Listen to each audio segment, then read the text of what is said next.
শান্তিপূর্ণভাবে কেটে গেল দুর্গাপূজা, বিজয়া, এসে গেল কালী পুজো, দীপাবলি কিংবা ভূত চতুর্দশী। আর কিছুদিন পরই আসবে জগদ্ধাত্রী পূজা। এই উপলক্ষে গ্রামীণ হাওড়ার বিশিষ্ট সমাজসেবী অনুশ্রী মুখার্জি শুভেচ্ছা জানালেন সাধারণ মানুষকে।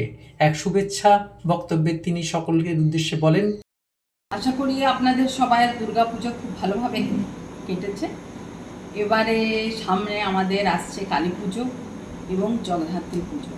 সেটার জন্য আমার তরফ থেকে অনেক অনেক আন্তরিক শুভেচ্ছা ও অভিনন্দন।